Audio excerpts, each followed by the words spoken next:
Halo teman-temanku, apa kabar semuanya? Semoga sehat-sehat hari ini ya, tanggal 3 Februari 2025. Semangat terus, semangat terus, semangat terus. Kita akan beritakan tentang Patrick Kluivert, Alex Pastur, Dani Lanja, dan Gerald ya teman-teman. Sudah tiba di Indonesia kemarin dan tadi malam. Semua tim kumpul memantau pertandingan antara Persija dan PS Biak ya teman-teman. Jadi eh, Patrick dan tim sudah mulai bekerja, begitu datang langsung bekerja dan itu akan dilakukan ya terus-menerus memantau pertandingan. Nanti setelah dari Bekasi akan ke Bogor, ke Pakansari ya. Setelah Bogor nanti akan memantau lagi eh, ke Bandung kalau nggak salah langsung ke daerah-daerah yang lain ya.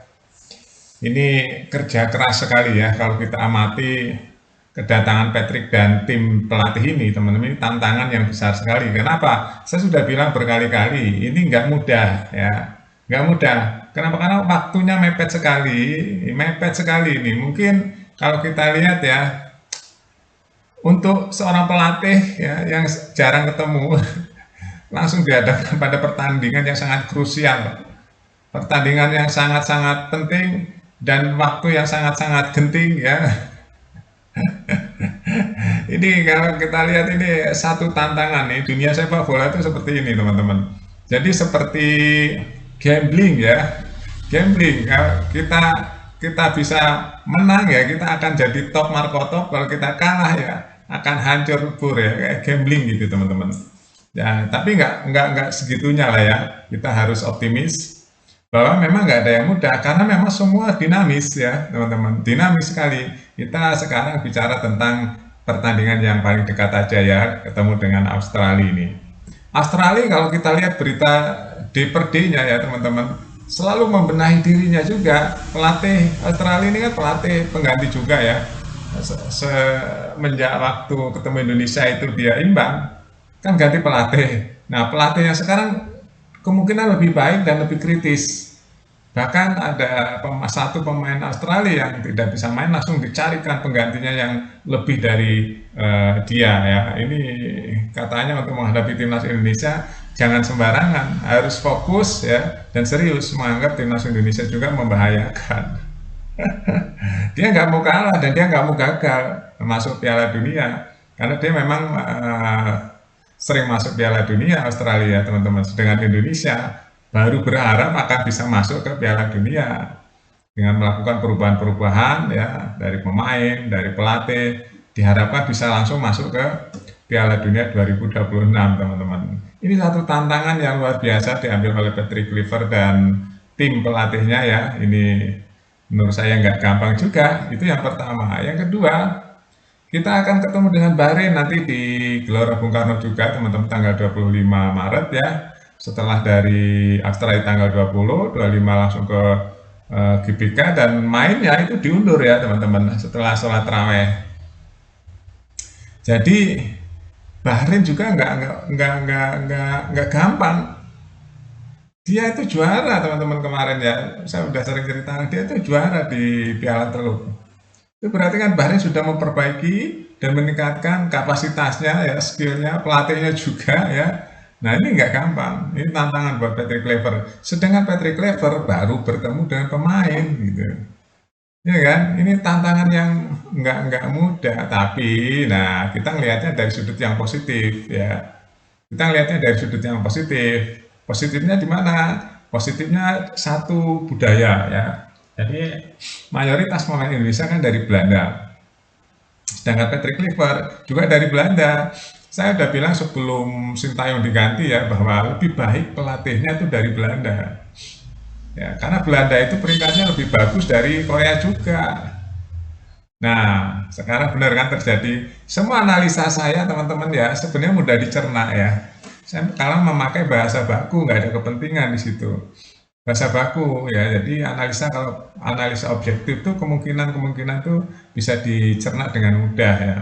Kenapa harus pelatih dari Belanda? Yang pertama Belanda hebat di dunia ya, masuk di dalam 7 besar dunia. Yang kedua bahasanya nggak ada kendala, budayanya juga nggak ada kendala, terus emosionalnya juga ada ya.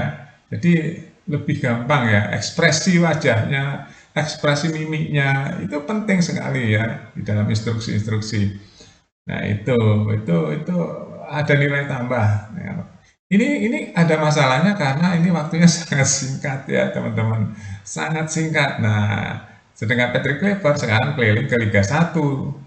Ini kan, ke Liga 1 nyari-nyari pemain. Kita tahu kualitas Liga 1 seperti apa ya. Ini masih ada teka-teki siapa yang akan diambil oleh Patrick Kluivert untuk masuk ke timnas Indonesia.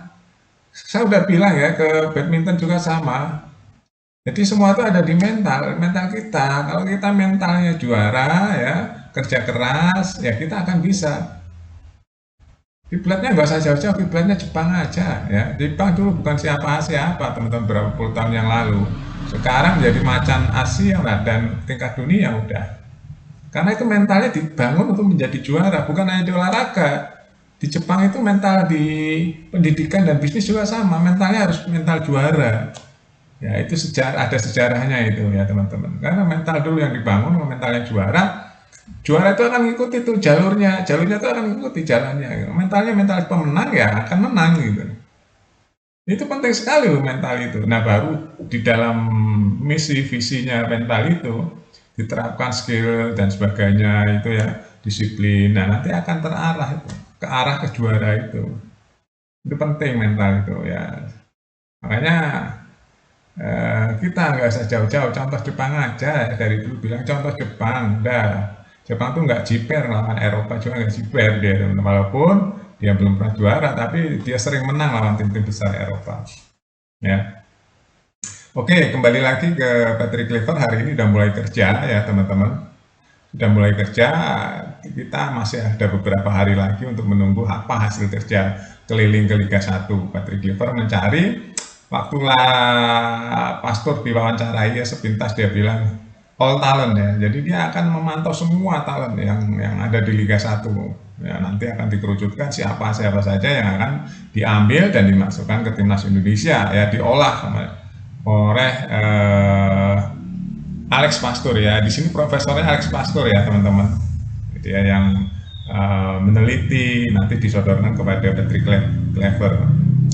Oke, teman-teman, ya pasti kita harus pantau terus ya. Kita harus semangat, harus optimis ya.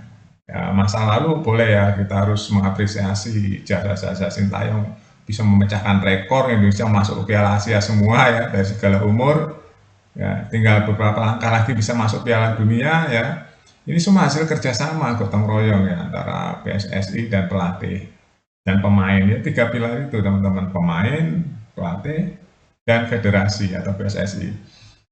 Dan juga ya finance ya, nggak ada finance nggak bisa jalan ya, organisasi PSSI kan luar biasa, biaya besar sekali. Kalau dalam finance-nya nggak besar juga nggak bisa jalan teman-teman, sulit ya. Nah, zaman sekarang loh malah pakai duit ya. Oke, itu aja teman-teman, update terus ya, nanti beritanya apa dan siapa ya yang akan jadi pemain baru yang masuk dari Liga 1 ke timnas Indonesia. Kita tunggu saja apa hasil pantauan dari tim kepelatihan timnas Indonesia yang baru ini teman-teman ya. Terima kasih, update terus beritanya di Buat Makan TV. Sampai jumpa.